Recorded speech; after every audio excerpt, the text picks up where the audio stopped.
বন্ধুরা, বাড়িতে অল্প চিকেন থাকলে এভাবে একবার ফুলকপি আলু দিয়ে বানিয়ে খান। দেখবেন একবার বানালে বারবার বানাতে ইচ্ছে করবে। খেতে দুর্দান্ত স্বাদ। অবশ্যই একবার ট্রাই করবেন। ঠিক আমি যেভাবে করেছি এভাবে করে খেয়ে দেখুন। এটা আপনারা ভাত, রুটি, পরোটা দিয়ে খেতে পারবেন। এত সুন্দর খেতে, টেস্টি।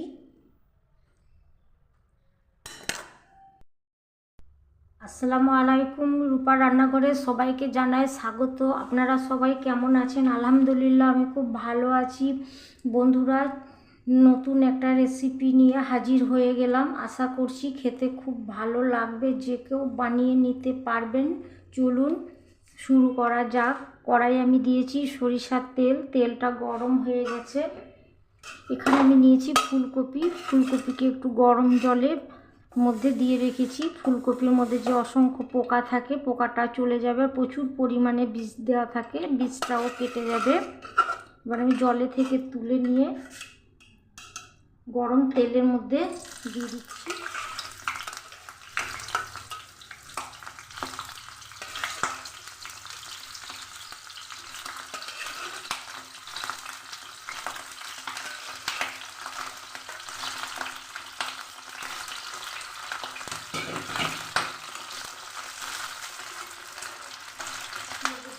আমি 1 চিমটি হলুদ দিয়ে দিচ্ছি।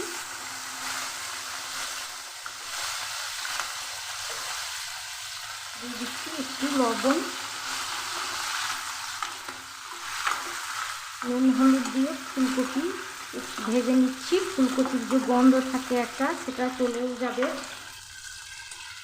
ভেজে নিলে খেতেও ভালো লাগবে। হালকা করে আমি একটু ভেজে নেব। কপি আমার ভাজা হয়ে গেছে, হালকা করে আমি ভেজে দিয়েছি। আমি এখানে ভেজে নিচ্ছি। আপনারা ইচ্ছে করলে নাও ভাজতে পারেন, একটু ভেজে নিলে খেতে ভালো লাগবে।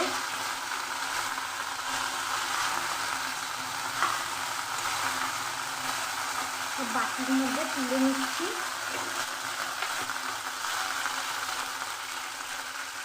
দিয়ে দিচ্ছি পরিমাণ মতো সরিষার তেল দিলাম। এখানে আমি দিয়ে দিচ্ছি তেজপাতা, দিয়ে দিচ্ছি পেঁয়াজ কুচি,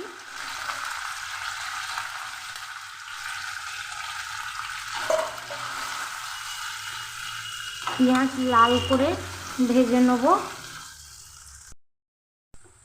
পেঁয়াজ লাল করে ভাজা হয়ে গেছে, পেঁয়াজের কালার চলে এসছে। এবার আমি দিয়ে দিচ্ছি আদা রসুন বাটা, দিয়ে দিচ্ছি কাঁচা লঙ্কা বাটা। আমি কাঁচা লঙ্কায় রান্নাটা করব, আপনারা শুকনো লঙ্কায় করতে পারেন। তবে কাঁচা লঙ্কায় টেস্ট বেশি হয়, খেতে বেশি ভালো লাগবে। দিয়ে দিচ্ছি জিরে ধনের গুঁড়ো, দিয়ে দিচ্ছি হলুদ গুঁড়ো। মশলাটা খুব ভালো করে কষিয়ে নিচ্ছি। মশলা কষা হয়ে গেছে, মশলা থেকে তেল ছেড়ে দিয়েছে, খুব সুন্দর একটা গন্ধ ছড়াচ্ছে। এখানে আমি নিয়েছি চিকেন। এখানে আমি 300 গ্রাম চিকেন নিয়েছি। এর মধ্যে দিয়ে দিচ্ছি আমি লবণ,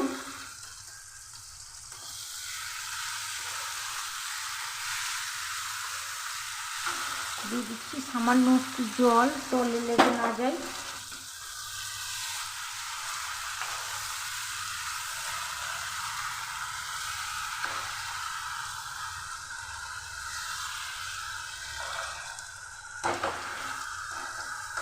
ঢেকে দিচ্ছি। গ্যাসের ফ্লেমটাকে মিডিয়াম করে দিচ্ছি। 5 মিনিট ঢেকে জাল করে নেব। ফিরে আসছি 5 মিনিট পর। ফিরে এলাম 5 মিনিট পর। চিকেন থেকে জল ছেড়ে দিয়েছে। এবার গ্যাসের ফ্লেমটাকে লো করে নিয়ে রমে রমে চিকেনটাকে আমি কষে নেব।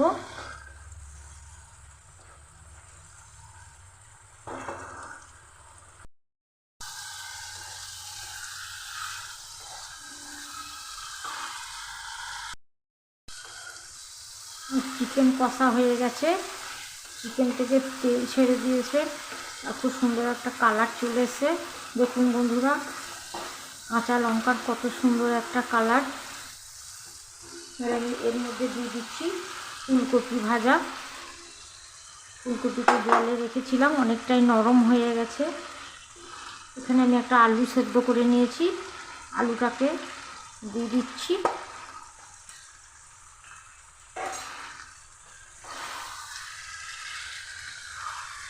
আলু আমি লবণ দিয়েই সেদ্ধ করেছি। এখানে আমি আলু ভাজছি না, এমনি এমনি করছি। আলুটাকে সেদ্ধও দিয়ে দিচ্ছি। আপনারা ইচ্ছে করলে আলুটাকে ভেজেও নিতে পারেন।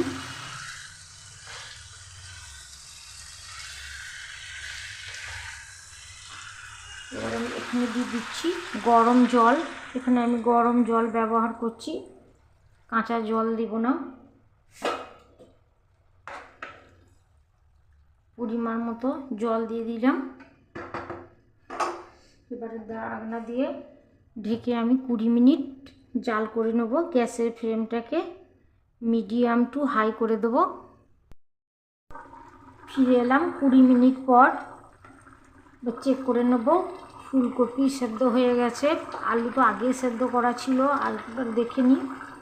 একটু ভালো করে সেদ্ধ হয়ে গেছে, চিকেনও সেদ্ধ হয়ে গেছে।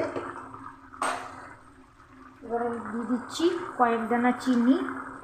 টেস্টটা আর একটু বাড়িয়ে দেবে। যারা চিনিটা পছন্দ করবে না, চিনিটা বাদ দিয়ে দিতে পারেন। দিয়ে দিচ্ছি গুঁড়ো মশলা, গরম মশলার গুঁড়ো দিয়ে দিলাম। খুব ভালো করে সুন্দর করে আমি একটু নাড়িয়ে নিচ্ছি।